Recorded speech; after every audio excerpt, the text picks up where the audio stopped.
Welcome, age of vintage society. When knowledge combines with creativity, talent is born, and a talent well utilised rewards the owner and brings service to humanity.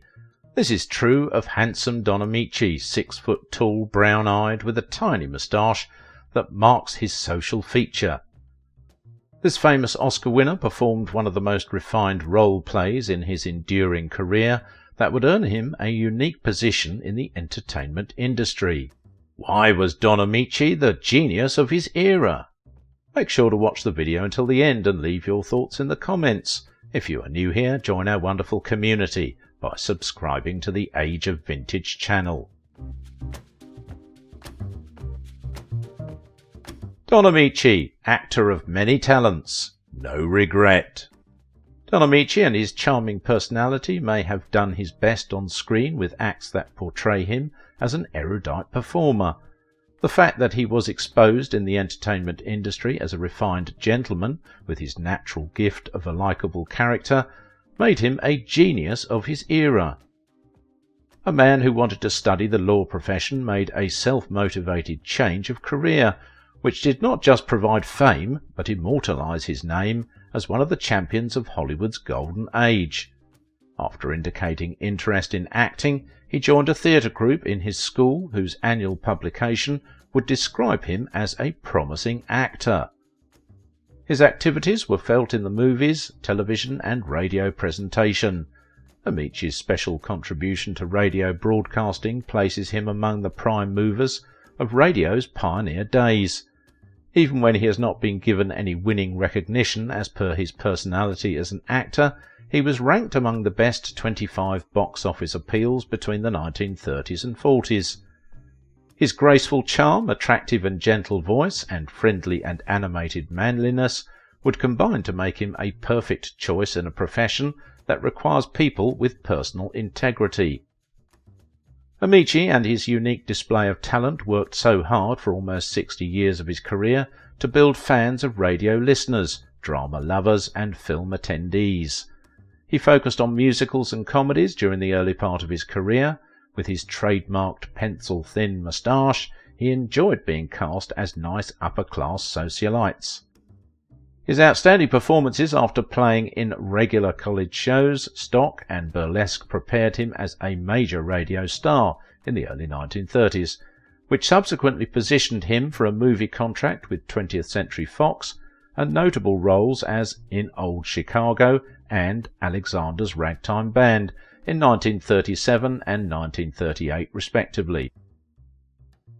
Ameche's polished character in the movies was also displayed off-screen, especially for the fact that he married once to his childhood girlfriend, whom he met while he was in school, and was able to raise a half a dozen of kids without a known distraction in that regard. Fans will always remember his viral performance in The Story of Alexander Graham Bell. Ameche continued working hard even when everyone thought his career was over. He made a second grand entrance into the acting world, and by the end of his career he has already attracted himself double stars on the Hollywood Walk of Fame for his contribution to radio and the other for TV outings. He is a man who functioned so formidably in radio broadcasting and had his own program, The Old Gold Don Ameche Show, live on NBC Red in the early 1940s, and got decent reviews, especially for the David Mamet and Shel Silverstein penned Things Change in 1988. With an analyst saying that he exhibited great comic aplomb that wins actors awards for other than sentimental reasons.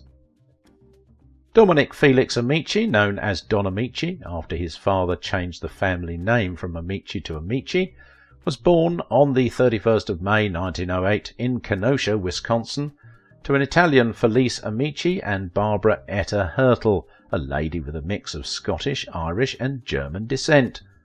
Being a second child behind the eldest in a family of 8 children, Ameche had to struggle his way through to make a name for himself.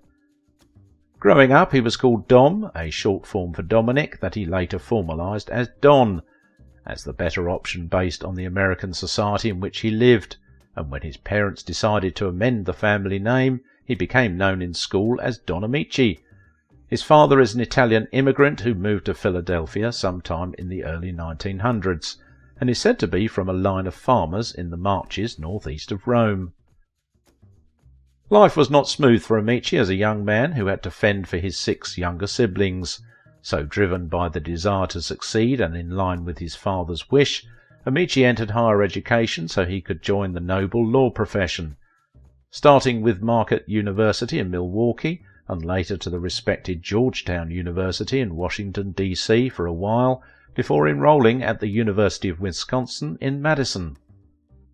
Perhaps it was here that Ameche began to develop a variety of ideas, including that of acting. It did not take long before he joined the university's Wisconsin Players Theatre Group, where he came into contact with future film star Ralph Bellamy and Ewell Tompkins. Ameche was very active at the University of Wisconsin, just like his cousin Alan Ameche, who played football and got the Heisman Trophy sometime in 1954.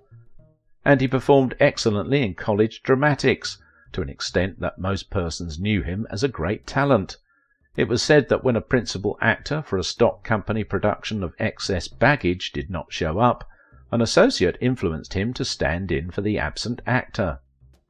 It was an eye-opener for him, as he cherished the experience so much, that he got an adolescent lead in Jerry for Short in New York.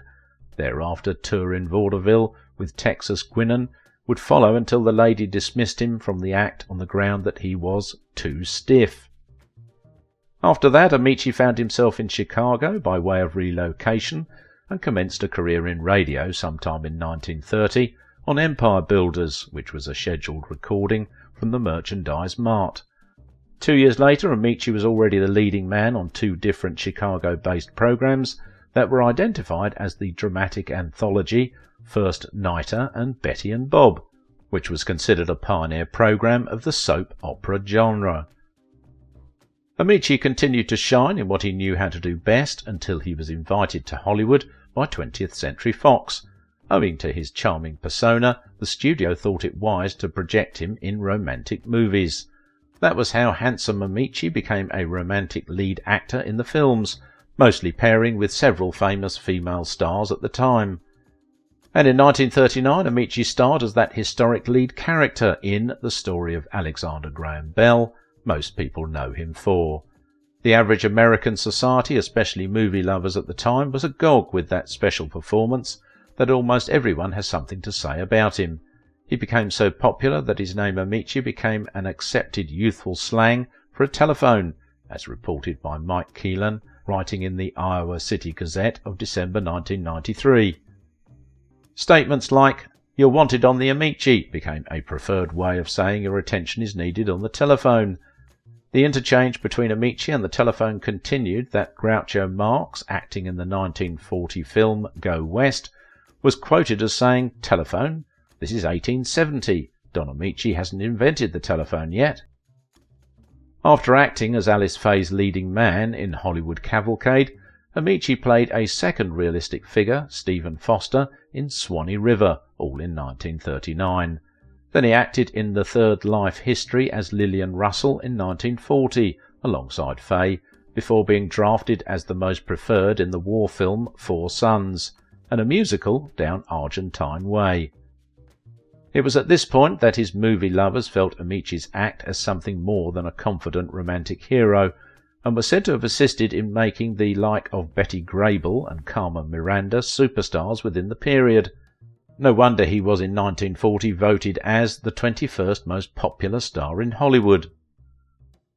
Ameche was in action in Happy Land, Wing and a Prayer, and Greenwich Village between 1943 and 1944, and in 1944 Ameche was said to have earned a whopping sum of $247,677 within 1943, a piece of information that placed him as the second highest earner at 20th Century Fox, behind Spiros Skouras.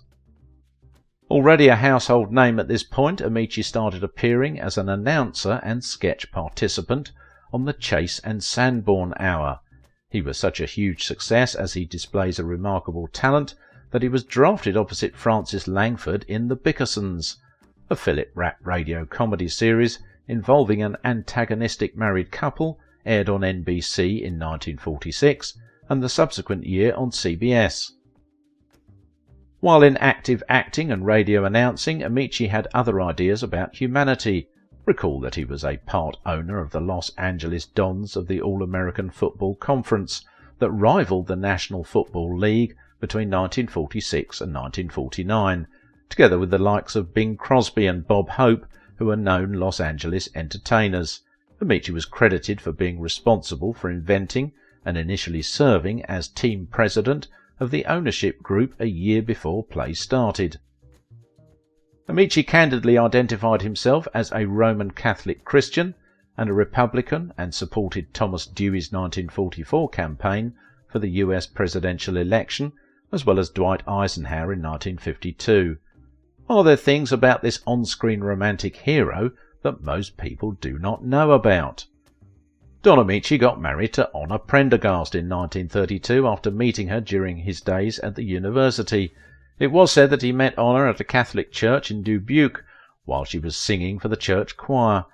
Interestingly, Ameche did not have any divorce, as the two stayed faithful to each other from the wedding year until she died in 1986. And more interesting also is the fact that the couple had 6 children, among whom was Ron Ameche, who owned a cafeteria, Ameche's Pumpernickel, in Coralville, Iowa. The couple was also blessed with 2 daughters, Connie and Bonnie.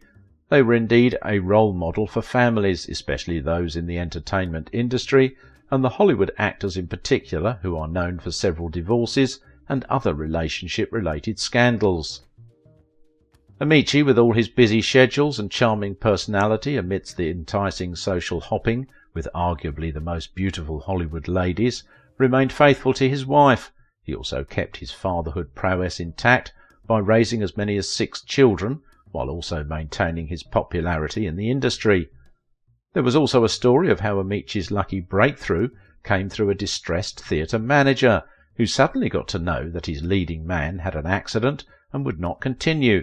He had recalled Ameche as a student actor and had contacted him, and within a short time Ameche arrived backstage to study his lines before making his professional debut, and thereafter decided not to return to the law again.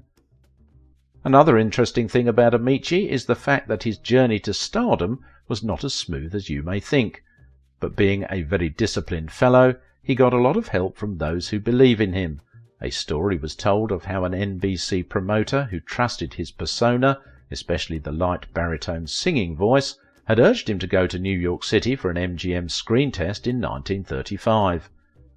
Another acquaintance was said to have used his influence at 20th Century Fox to get Ameche to have another screen test a few weeks after. At the time, he had acted in a film titled Beauty at the World's Fair in 1933 that Paramount had judged a mediocre piece that would not be published. The film producer had sued Paramount, only to discover that he has already consented to the negative rating of the movie, and the litigation was shelved. After a screen test with MGM, Ameche was rejected, but Zanuck considered him and created a contract that was significant to Ameche's success, and he stayed with that studio until 1945. He eventually merged with Alice Faye and Tyrone Power to become the 3 fresh hot box office choices that Zanuck played regularly.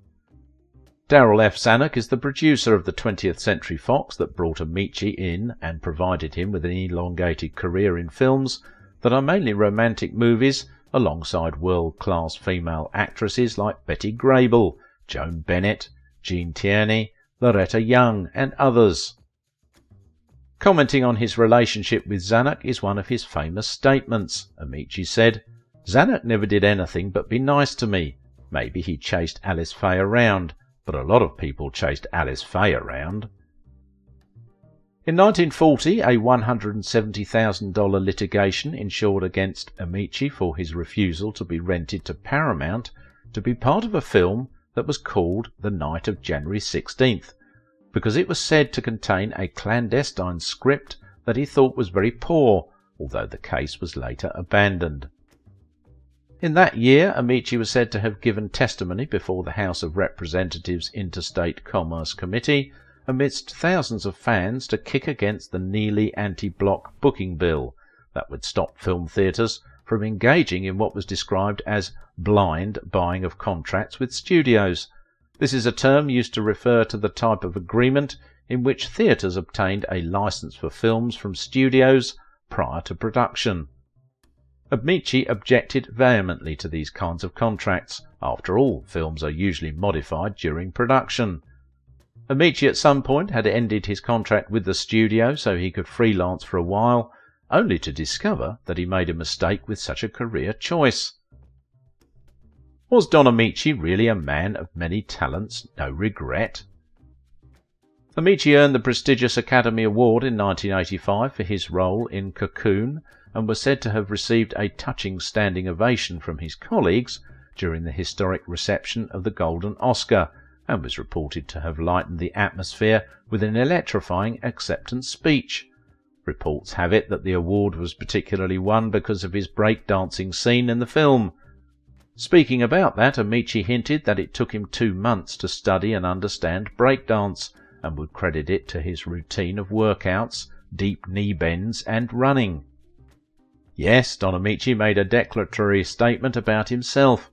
Being a man that was always in films almost every year, he was quoted as saying many years ago that he was a man of many talents, no regrets. I've always accepted things. God was awfully good to me during the good old days. Don Ameche died on the 6th of December 1993 at his son Don Jr.'s apartment in Scottsdale, Arizona, when he turned 85, with a medical report confirming prostate cancer as the cause of his death. If you liked this video, don't forget to give it a thumbs up, subscribe if you are new here, and if you want to support my work, please visit my Patreon page. Don Ameche's uniqueness distinguished him among Hollywood stars. Spencer Tracy also stood out from the crowd. Check out from this video, why was Spencer Tracy respected even by Clark Gable?